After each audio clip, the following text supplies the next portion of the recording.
Hi everyone, my name is Suzanne and I'm a Chinese metaphysics master in Hong Kong. Today we are going to talk about the last installment of this hidden meaning Na Yin pillar topic, where we're talking about the water day pillars. Yeah, this is a methodology that is rooted in the Na Yin principle of Bazi.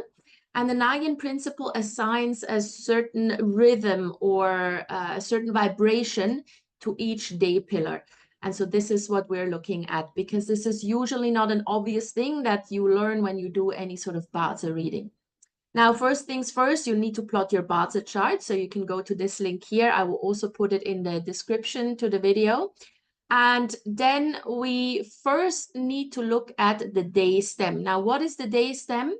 This is this box here. Right? So for those of you who know Bazi, day stem is very clear. For those who are totally new, just look at where it says day, and here it says stem, and then you look what you have here. If there is a water element, then this session is for you. If you have any other element, then check out one of my previous sessions on this topic where we talk about all the other elements as well. Now, this is water. Check whether you have a water stem, whether it is yin water or yang water at this point doesn't matter. Just check whether it is water. And that will then give you an indication whether this session is even for you, whether this information is relevant. Now, once you have identified that you have a water stem here, then in the next stem, you need to look at the entire pillar. So this one here is a water horse, right? So this is a water horse day pillar. And there are other things. There are water pigs, there are water dragons, whatever. So you need to check what kind of animal sign is also comes along with that water stem. And that will then give you this hidden vibrational meaning of your day pillar. All right. So let's have a look at what this all means. So if you have the water monkey or the water rooster in your day pillar, then we're looking at an individual who has a very, very high expectations of themselves, but also of other people. And that can lead to some problems every now and then. Yeah. Make sure that even though you have high expectations of yourself, you can't just transfer them onto others. Yeah. Other people are different. So keep that in mind as you go through life. So this is a person, as I said, they have high expectations of themselves. They're also very tenacious. They are very talented and very knowledgeable. And they do tend to be a little bit cautious and careful with whatever it is they're doing. So they're not jumping into activities, or they're not just impulsively doing things just because. They are a little bit more careful. So they think about the pros and cons first. Now, they're usually quite busy in their earlier years. So up until middle age, they're very, very busy with their career, very, very busy with their work. They want to get somewhere and they're achievers, right? And so because of that, because they put in so much effort in their later years, that actually leads to a lot of good luck, because they make sure that they have a plan in place for their senior years, for their older years. Yeah. So they work pretty hard during the first half of their lives, and that lays the foundation for good luck or good years in later age. Now, the next one is the water horse, like actually in this example, and the water goat.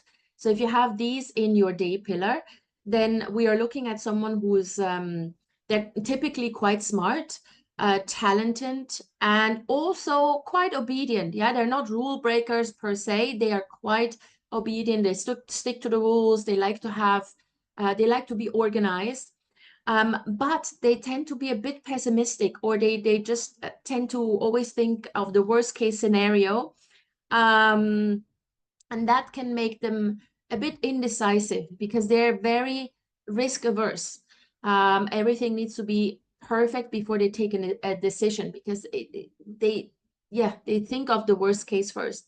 So that can lead to situations where they fail because They give up too easily at the moment they see a problem appeared and they're like, oh, I'm on the wrong track. And so they retract. So these people need to learn to become a little bit more, they need to persevere. They need to see things through, and they don't need to be too afraid by little obstacles that are on the way. A lot of times when we encounter obstacles in life, it doesn't mean that you have to give up.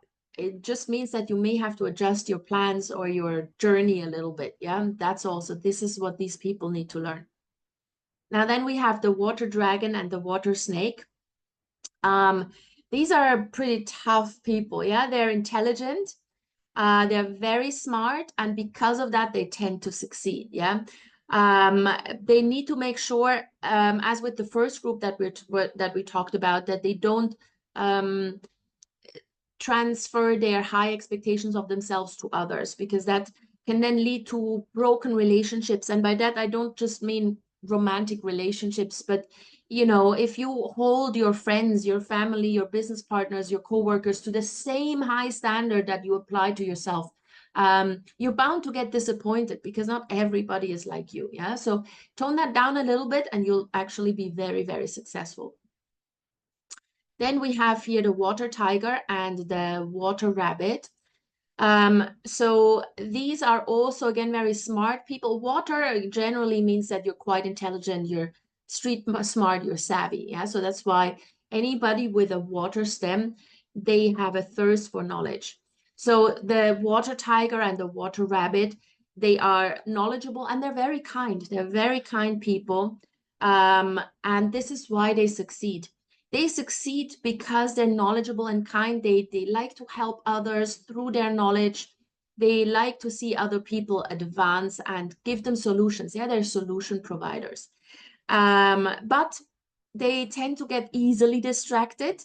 And so sometimes that means, or that results in them just being all over the place and not being able to focus. And this is something that they need to learn. Yeah, focus will get them to their goal. Otherwise, they fail in whatever they like to achieve. They need to learn to focus. Then the next group is the water rat and the water ox. These individuals, they look quiet on the surface, but in truth, they're actually really, really active. And they're also quite cheerful, even though on the surface, you don't necessarily always see it. So they don't have all their emotions right on their face, yeah, like other people. They're very independent. They tend to be quite motivated, and this is why they just fairly easily succeed in life, yeah. They're active, they're cheerful, they are self-motivated. So this is important, right? It's one thing to be motivated, but if you can motivate yourself, even when things are tough, that's what sees you through. But they can also be extremely stubborn. Yeah, so both the water rat and the water ox, they tend to have difficult relationships because they are so stubborn. They need to learn to also be a little bit more open-minded towards other people's opinions and worldviews, and then they will succeed and they will tend to have better relationships. And then lastly, we have the water dog and the water pig. So here you're looking at people who love books or just reading material. Yeah, nowadays we don't always just read just books, but wherever, like, they like to read. They like to get information from and read up on information, read up on certain topics that they're interested in.